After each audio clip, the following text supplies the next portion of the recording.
Welcome to another episode of Thanalysis show, man, with your host, Thanasis Antetokounmpo.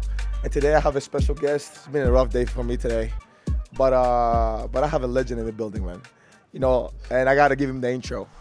So, from Germany and the Dallas Mavericks, winning number 41, Dirk Nowitzki. Hey. Thank you. Oh, my God. You. Thank you so much for coming to the show. Thanks for having me, yes. Thank you so much. First of all, let's get it out the way. What a game today. It was fun. It was fun. I really wanted to win this game. I really wanted to beat you guys. You know, we played the Eurobasket before. A couple years ago. Yeah. And I was like, man, kind of felt like that game kind of made the national team kind of like. Yeah, that was their home. It was like a coming out party. You know, Germany is a solid team. I mean, from Schroeder obviously to the bigs, we're athletic. We have shot makers. We have some shooters. I mean, defensively, we're probably one of the best teams. So I've never seen such a complete team for Germany ever. Even before my time, during my time, we are super deep. We have length. We have athleticism. So this is a really good team. So what's the difference between when you played for the national team? Because you want to be one of the guys like Jan and all these guys to always come back and play, even though you are superstar, basically in the NBA, and come back and play for your national team and compete for your country. Yeah, not just only Olympics. You did, Yeah, I think the difference now is that just the team is better. They have more talent. The basketball has grown not only in Germany. I mean, it in Europe and all over the world how good these basketball players are, how the talents come in, and so they're just the team is better. The organization around it, the federation grew and is better. The youth teams are better now. We just won the under-18 men's European Championship with Germany just a couple of days ago. So we have the youth team coming up. We have a good national team. So just overall, the basketball in Germany came a long, long way, and it's obviously super, super proud to watch. Yeah, I mean, definitely, and I'm really proud for Greece too. Like, just now the generation is changing and like keeping the same core and a little bit more. I'm so proud of those guys for today, man. We really fought. Yes. Like, and to win the game and get back, it was just in the details, and then it is what it is. Game is the basketball itself like decides the outcome. Okay, so what has been for you the transition now? Like, have you been involved with Team Germany or? I'm a little bit of everything without doing one thing too much. I've traveled. I've done so much for basketball in 21 years, so I kind of wanted to take a step back and enjoy my young kids, young family. We travel a lot, so I do some stuff with the federation. I do some stuff for FIBA. I'm actually on the board, and I'm heading off the Players Players Commission for FIBA. So I go to Geneva a lot, a couple times. I go to all the big tournaments, and then in the Mavericks, I do a little bit of consulting, advising a little bit, so I don't have to go every day, but I'm a phone call away if they need something. So I do a little bit of everything without committing to something full time where I have to commit all my time to. Yeah. So I enjoy the time with the young family. Do you? I think. I know you're proud about Team Germany and how they're playing, but like, what about the Dallas Mavericks going to the finals still, huh? Unbelievable run, unbelievable run.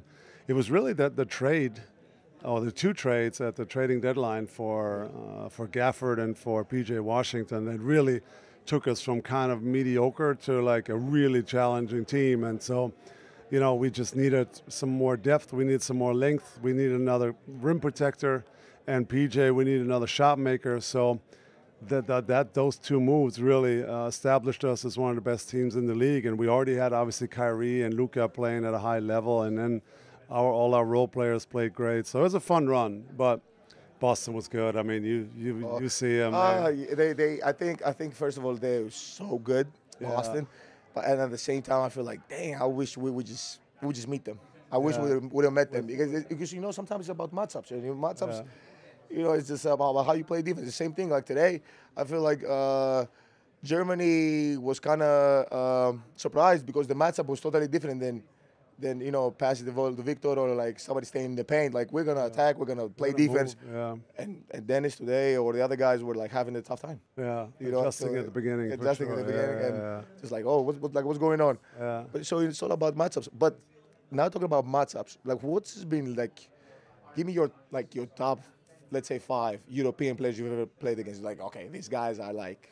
Well, we always ran into France with Tony Parker. Yes. They always beat up on us, and in Spain was a great generation with Pau, Mark, Navarro. I mean, Calderon and Rudy Fernandez, who just retired. So they had the gold generation there that won everything, and so we have a heavy jersey. We call it. They have a heavy jersey. A heavy jersey for sure. So. Yeah, it was fun competing always against the best, but they usually beat up on us, and we got lucky a few times and snuck through. Got a medal at the Euros. Lost to Greece actually. If you really, which game was this? 2005. We lost in the final to Greece in the European Championship in Belgrade at the time. Was our coach now Spanoulis? No. Spanoulis was there, yeah. Tsitsis was there, okay. Tsitsis was there. So you guys had a good Papa Lucas, I think. Yeah. So you guys, what's the lefty? Diamantidis was there, legend. So you guys that was a great generation for you guys too. So we were able to sneak out some medals, and we had a good run. Do you? I mean, I know. I think obviously basketball is getting better and better. No. But I think the bodies are changing too. Like you see guys like Giannis, Victor, competing in Europe. It's unbelievable. It's incredible. It's honestly I don't even know where the sport can still go. You always see, you've seen it all. Kevin Durant come in, 7'2" guard. Now Giannis dunks the ball with one dribble from half court, and Victor comes in 7'4", handling the ball, shooting the ball. I mean. The transition or the evolution of basketball the last 20, 30 years has been incredible. But you yourself, you was one of the prototypes as well, being a big man, be able to shoot. And I want to ask you about shooting as well. What is the tips you give somebody when they start shooting, or what helped you? Well, I was lucky to meet a coach when I was 15, 16, and before then I didn't really know what I was doing.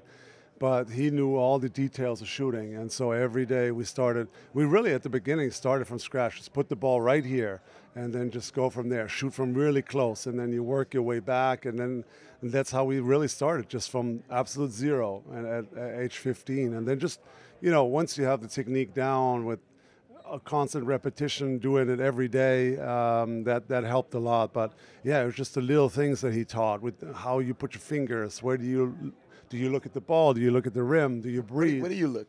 You try to look at the rim. Okay. But honestly, when the ball is in the air, it doesn't really matter because the ball is out anyways. Okay. But you're supposed to keep your eyes on the rim. It helps you stay more level with the head. And the breathing and the footwork. So he really taught me everything I know and how I played. And so I was very, very fortunate to find this guy when I was 15, 16. And he really taught me how to shoot and how to move. Who's the next Dirk? Who's the guy you're like, okay, this guy, if I work with him a little bit of footwork and the shooting? I mean, I don't know. Honestly, there's so many good players now that are coming up that are athletic, can shoot, can handle the ball. Honestly, all the bigs nowadays, when I first got in the league in the 90s, they're all big guys, can rebound, set screens. Now the big guys initiate the offense, bring the ball, swing it, catch it, initiate. I mean, it's been incredible to watch. Everybody can pick a pop now.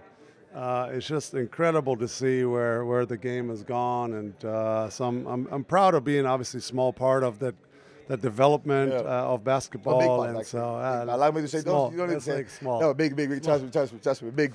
So it's been super fun to watch. I'm not. Everybody now incorporates all the shooting, all the mid-range, the one leg, the threes. I mean, it's just all the bigs are incredible now. Do you ever feel that basketball is so totally different that sometimes it's getting out of control? I'll give an example. Remember, for me, I'm in the cusp. I got drafted 2014. But, coming from Europe, I remember, I'm coming off the diamond. We used to call it diamond or floppy, whatever how you want to call it. I come off, I cut the ball has to go in first. Boom, in, and then we play. Now, I don't know, it's... Yeah, no more in, no only out. The craziest for me was a couple years ago, you remember when James Harden was in Houston, and I looked at the stats after the game, and they have shot one mid-range shot. Everything was either a layup or a three, and I was like, this game has changed. It's changed from what we played, what I played. It's all about statistics now. It's all about, the threes, early threes in transition. Everybody can spot around. It's more room to drive and kick. I mean, it's a different brand of basketball than we played when I first got in the league in the 90s, 2000s. But it's been fun to watch. And really, Steph also changed the game there from where he shot the ball. Now all these young kids come in, shoot the ball from half court. I mean, it's been incredible to watch the growth of the game. Yeah, we got a guy in Milwaukee as well who shoots the ball from half court. Yeah, so and easy. Just me seeing Dame do that. Oh, like shout out to Dame, man. Just shooting watching him shoot from half court, like so easy. It's crazy to see up close, Yeah, every day. But okay, so basketball changes, but like the result is the same. You got to win games, right? And it's who puts the ball in the hole and who defends more and who wants it more in the end. Do you have like what's been your story of like the biggest comeback you've ever had like in a game for you? Well, honestly, the one I remember is Game 2 of the finals when we won 2011 when we were down 15, I think, with a few minutes to go, and we started turning up our defense a little bit, get some stops. It's always really the same. You need to get some stops, get the rebound, push the pace, get some easier looks. Because if you take the ball out of bounds every time, the defense is set. It's hard to score. So in that comeback, we finally got some stops, got some rebounds, got some easier looks. Miami at the time was really athletic with Wade, LeBron, Chris Bosh on that team. And so we were able to move them around some and got some good look and came back all the way from down 15 with like 5 minutes to go to win the game. And then we ended up obviously winning the finals that year. So that was the most important comeback probably in my career, and I'll never forget it. What's the feeling going against LeBron, Chris Bosh, and D Wade, man? Well, how do you walk in that arena? Yeah, I mean, it was tough. We had a good run there through the Western Conference, but that was a different beast. And I always say we got a little lucky. We saw them in year one, where they just gotten together, and I think they were not quite sure yet. Is LeBron taking over? Is Wade taking over? Is Bosh taking the big shots? I think they were still working around some of the how to fill those roles. And then after that, they started winning. I think they won 2 championships. They went to the finals 4 times in a row, I think. So we were a little fortunate. We caught them on the early side before they really figured it all out.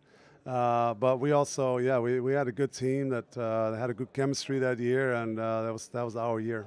You got it done, man. You got it done. And the other thing, it's like, what was the thing, the story, or maybe the moment that said, okay, we're going on a run right here? What was that? Did you say, okay, this is our run? You know how it is in the NBA season? It's so up and down. You go through a stretch, you win a couple, you're like, man, we're rolling. We're never going to lose again.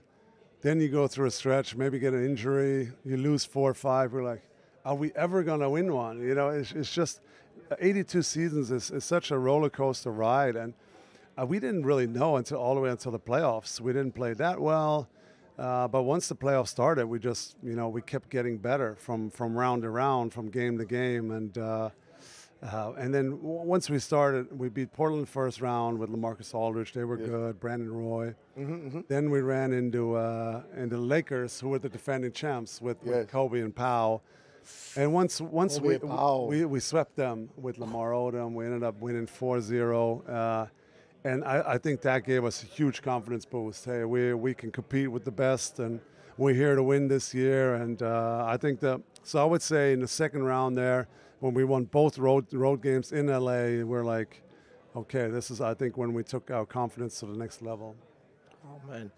That's great to hear. But, just talking about, like, walking into the arena to play, LeBron, Chris Bosh, D Wade, and before that, walking into the arena to play Kobe and Paul, like, man. But, talking about walking into the arena, what's up with the food and the home cook? You saw the plates? Yes. So, I started that at the end of my career. I really wanted to be really healthy, and I just really wanted to know what was in my food. We had food after games, and there was some catering, but I wanted to know, was it cooked with butter or stuff that I didn't really want. So I was just very healthy at the end of my career. So all I did was bring basically healthy food. It wasn't really like anything special. It was mostly some fish or some chicken, some vegetables, maybe some potatoes here and there. So it wasn't like it was anything crazy, but the way I walked in with the foil on, I still get hit up on Twitter all the time. But for us, we being European or African, like it's mom. It's mom. Mom is like, hey, take this with you. You're going to the game. You're going to school. For sure. All these things. For sure. But okay. But did you? So it wasn't something. It was just a personal choice, saying like, "Hey, I want to know everything. I want to eat healthy, and I want to recover right after games because we had, obviously so many games. So I wanted to recover right, and so, no, there was nothing special in there. There was no. Did you see any difference? Oh yeah, dieting makes a big difference. Nutrition, I think, when I first got in the league in '98, '99, we didn't know much about nutrition, or we didn't know much about nutrition. We ate hamburgers. There were guys eating chicken fingers before the game in the locker room. People do that today.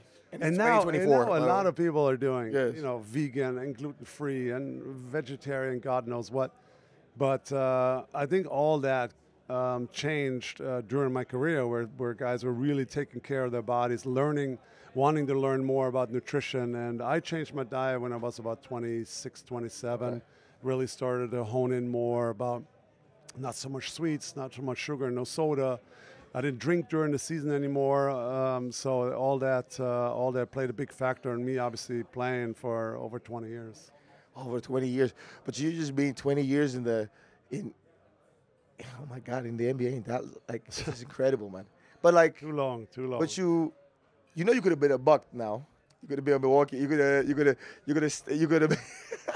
Can you explain to me, because I never get this. Like, teams drafted, and they trade somebody right away. What was your situation? Did they draft you and trade you, or? Yeah, they drafted me. But the Milwaukee Bucks drafted you. Milwaukee Bucks actually drafted me at number 9, and they wanted Tractor Trailer, who was a really good college player at Michigan at the time, and so they did a swap on draft day.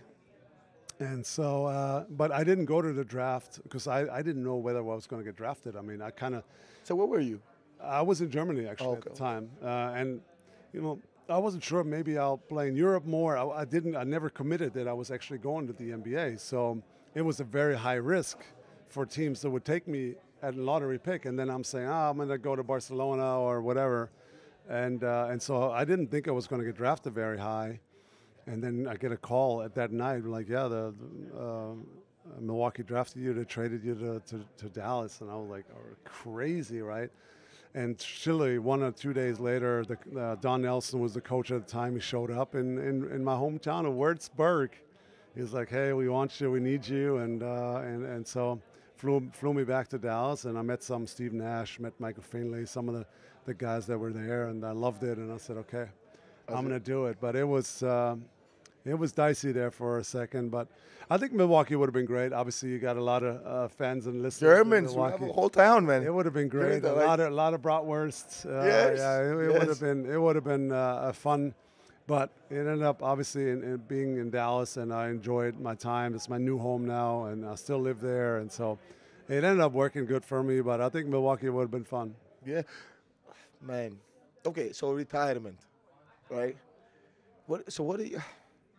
What is the retirement for you now? Like, how does that, like? I think I was a little worried the last 2 years. What am I going to do? Am I just going to sit around and watch Netflix? But it's been fun. It's been a fun run. And like I mentioned earlier, we have 3 young kids. And so every day they started playing sports now, tennis, soccer, gymnastics. It's all happening. So every day there's something with the kids. We travel a lot. And so we started a family office in Dallas, so we do some small investment stuff in Dallas. Nice. So we do that a little bit. We still have a foundation in Dallas where we do a big fundraiser every year. We have a foundation in Germany. So Still have some sponsors in Germany, so I'm. You're doing it the right way. I'm still busy. You're active. You're active. I'm active without feeling completely like my whole life is just too busy. So I can pick my spots.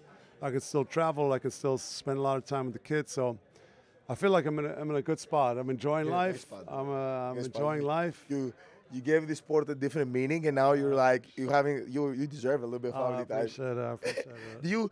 Okay, so now so now you live more in Dallas, you said, right? So during the year we live in Dallas, and then I do travel some, and then in the summer it's just too hot, and everybody's getting out of Dallas in the summer. So we live in Europe in the summer. We go to Sweden, and my parents are still in Germany, so I go there, and so.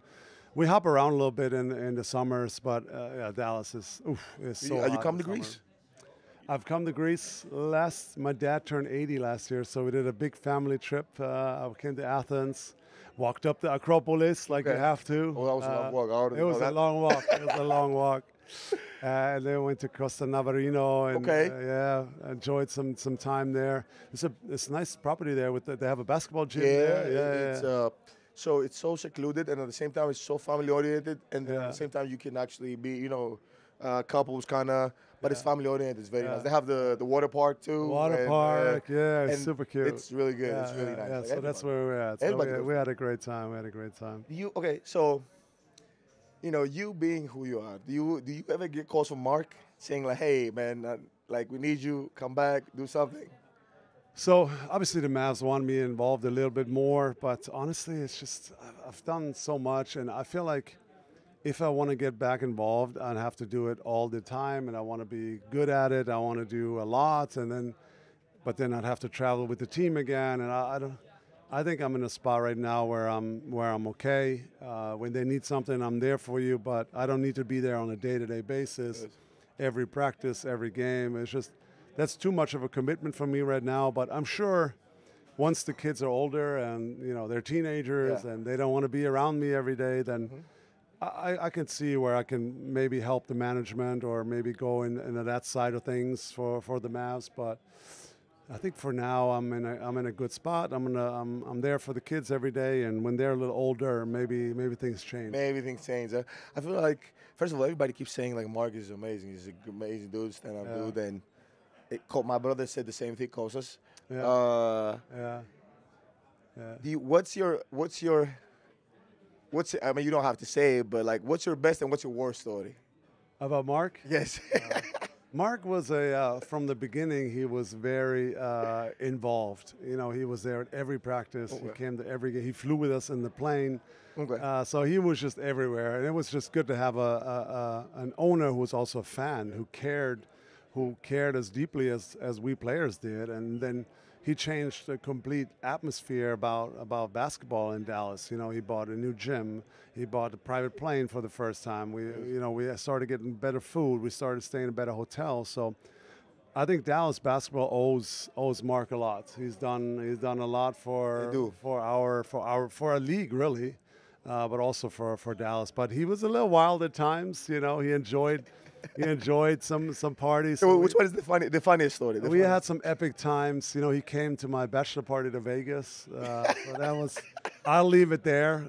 We had some good times. For sure. He looks like I gotta bring. Hey, we gotta bring him on the podcast too. Like this, you don't understand. Like if you're an owner, I think he's definitely top 5. Like you want to aspire to be like this guy, and our owners as well. Like Wesley and Wes and Mark as well. We had Noam and Mr. Jim. Like these guys are like, some guys are a little bit older, but some guys are very into the basketball and the win and help the players. Like, this is the guys. This is the guys. That's cool. Yeah, I mean, when Mark was the team, he was like mid-40s maybe, or mid-40s, or early 40s. So he was young. He was energetic. He had money. He wanted to change everything. He wanted to change the whole league. He started fighting with David Stern, and he was just so energetic. He wanted to win. And he wanted to change the league, and so he was fun to be around. He just brought so much energy and passion to the Mavericks, which was very much needed at the time. Yeah, I feel like, first of all, do you ever want to own an NBA team? I mean, I'm not sure. I mean, this is the time to say it. Yeah, I mean, I'm not sure if he'll ever go get to that place, but I mean, I'm sure there's other guys, LeBron and who else is will be probably have that in their future. I don't think I'm that guy, but we'll why never. do you say that? We'll see. Well, It's more like we'll see. We'll see. We'll see. We'll see what happens. We'll see. We'll see. Do you, man? You know the thing about sports, nobody tells you like how much you love the sport till you can't do it. Like I'm injured now, right? I love the sport so much. Yeah. Like I'm here. I'm in the Olympics. I'd say it's incredible that I'm here. Like and not somewhere. I'm just here for the national team, and I love the national team, and I love my family and just the sport in general. Like, but you don't understand that while you're playing, because while you're playing, you're in the mode like, okay, this is my job. This is what I got to do. I got to fly in. Where we're eating, where we're staying. Okay, I'm not gonna do this. I gotta get ready for the game, or all of these things. That when you don't have all of these things, and now you just have like, it just, I don't know. It just gives you a different feeling. Like, okay, who am I? Something's missing. Yeah, who's this guy? I think I went through that a little bit my first year out. I think that was a little weird. The summer was normal because we used to travel, and then once October came, and there was no training camp, I was like. Super weird, right? I'm so used to so structured for 21 years. Mid of October is camp, then season, and then boom, and then that was the first year. I think I would say it was the hardest. There was some emptiness at times, but I stayed busy and we traveled a bunch, and so that was always a goal of mine. You know, we get around everywhere, but we don't really see much. You know, we're always in the gym, we're always in hotels, we're in buses. So that was a big goal of mine. When I'm done, I want to be able to travel the world, show the kids the world, different cultures, go to Africa. Yeah. You know, my wife is half Kenyan, so we go to Kenya, we go to Europe, we want the kids to grow up like global citizens, see the world, learn different cultures. I like this. Yeah, learn different cultures, different languages. So I try to stay busy so I don't sit at home and think like, oh, now I really miss basketball. So I think that was the best advice I got. Stay busy, always do stuff, and hang out with the kids. Yeah. Do you one of the other things I just thought about it too, like you said, we was talking about Mark and people retiring, and then either coaching or do something. But what about like J Kidd now as a coach for Luka? I mean, obviously, Luka is a different thing, which I want to ask you about that as well. But like, what about J Kidd now coaching Luka, and you guys being team like going to this like? Do you feel like he's different? He's different? You know, I was when we played together. You can already tell that this guy is going to be a coach. The way he talked to the coaches, the way he analyzed film. Already as a player, I'm like, this guy has a mind, an IQ to be a coach. So that was no surprise to me that he will be a coach one day in the league. And then now he's doing so well for us. So I'm super excited. I'm very close with him still. Yeah. We hang out all the time, and I'm really happy. And I think the best thing about that, Luka and Kyrie, they both respect him. So when he can be hard at times, he knows how to relate to players, and like I said, they show him a lot of respect. So I think he finds a good mix of being hard on them and letting them play. You know, Luka and Kyrie, they're so dynamic and creative that you have to give them room to play, and so we have a sort of more of an open system and let these guys play and create, and so I think he created a system around the guys that works for everybody, and so kudos out to J Kidd, man. He's been doing a great job. I think to me, J Kidd is the closest thing to a European coach, huh? Yeah. I think he's changed now a little bit. He's changed. I think I heard some of the stories from Milwaukee. I think he was a little. Because I think also you guys were a young team at the time. Yeah, it was young. Yeah. So they were young, I think he wanted to control a little bit more. No, but it was a good thing because I think that was the start of the run. The start of like okay, they went from 17 wins to 35, 45, and now okay. And then Bud came with a different coach kind of went over the top. We've been a top team for a minute now. For sure. But okay, Luka and international players. Like, what's your opinion on like? Across the board, that the Europeans and like internationals, let me say, it could be Afro-Europeans or it could be Europeans or international players, like really are on the map. Yeah, it's been Like amazing. top five, Yeah, like it's Joe, been Nicola, every, Embiid, yeah, Giannis. every year it's all the foreigners that that are MVP candidates, Yes. and it's been Shea. yeah. Honestly, it's a credit again to how the basketball grew outside of the U.S. and all over the world with all the efforts that FIBA is doing, the NBA with basketball without borders everywhere, and all the youth programs, and so. I just think basketball has grown so much, and it's been so much fun to watch. Obviously, all these guys winning championships, coming over, not only being role players, but being franchise players, being go-to guys, growing the game internationally. It's been fun to watch, and it's actually a funny story when I was in the draft room when Giannis was in the draft, Okay. and so we had a pretty high pick because we didn't have a great season. And so one of our GMs was like, we need to draft Giannis. And he puts on the video, and it was this grainy footage from second division in Greece. I'm like, what? This kid is this skinny. I'm like, that is hilarious. So that just shows how far the game has come, and the scout scene, everybody now. And so, yeah, it's been an incredible talent in our league. So it's amazing. It's crazy that you came in, you played second division too. Yeah, I played second division. Yeah. Right? Yeah. How was that for you? Like for us? First of all, you getting paid much? No, we Because we were made like getting a paid. couple of €100 a month or Yes, something. I was making 150 Division 3, and then I was making 300 euros a month. Same back in the days. Yeah, so I played second division all the way till the end, and then my last year, right before I left, we got promoted to the first division. Okay. So then the lockout there was a lockout right after I got drafted, so I was able to play maybe half a season first division, and that was good. It was a little more competition, some stronger guys, and so that helped me a little bit before coming to the league. But so yeah, basically I went second division, only a little bit of first division, and then I went no college, and went straight to the league. So it was a tough adjustment for me, and my English wasn't great at the time, and living by myself, so it was. I'm sure you guys went through it. It's not hard. You're homesick, and the food's not the same, the culture's not the same. So it was hard at the beginning to kind of feel comfortable and get my surroundings, find new friends, and so it takes a while to get adjusted to a new culture. It does. What's your advice to kids in international, like just that they're coming here, that they want to like compete in the NBA and do all these things? Like, what's your advice to them? Well, you gotta have the passion. You gotta have the passion. You gotta love the sport, and then obviously we all have a certain amount of talent, because otherwise they wouldn't get to some certain point. And then it's about finding the right coach that can teach you stuff. Have a good mentor. I think that's a very important. These young guys with all the problems that are going on in the world, find a good mentor that can help you in certain areas. And then it's about hard work. I mean, at some point you gotta put the hours in. You gotta grind. You gotta enjoy the grind. And so really, there is no secret sauce to it. You can't just say do this and you'll be an NBA player. It's a whole package. You gotta have some talent. You gotta have the willpower to fight, to work hard. And get a little bit lucky, get some break, meet the right guys along the way. So I mean, that's really the success story there is.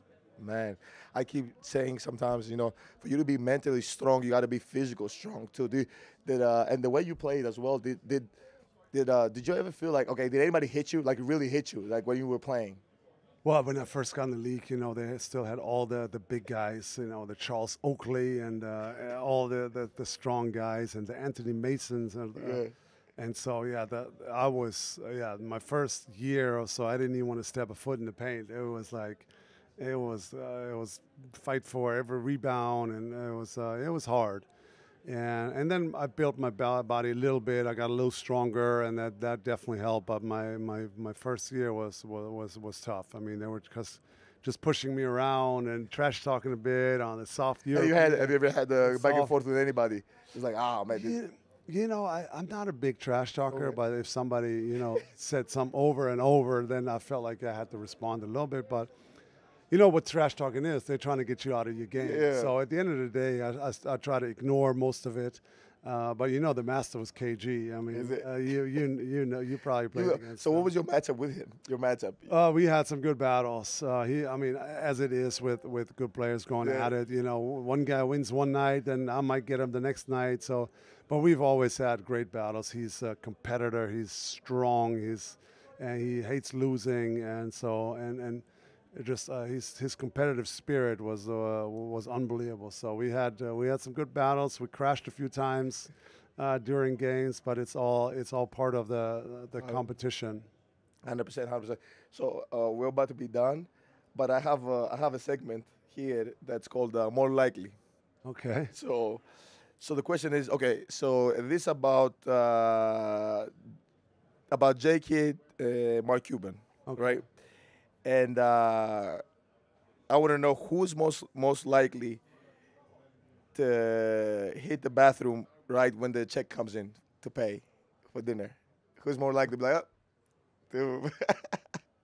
You don't have to be right or wrong. It's funny. It's Actually, Mark. Yeah, Mark did pay a lot of bills for us along the way, but he is known to sneak out at times. Okay.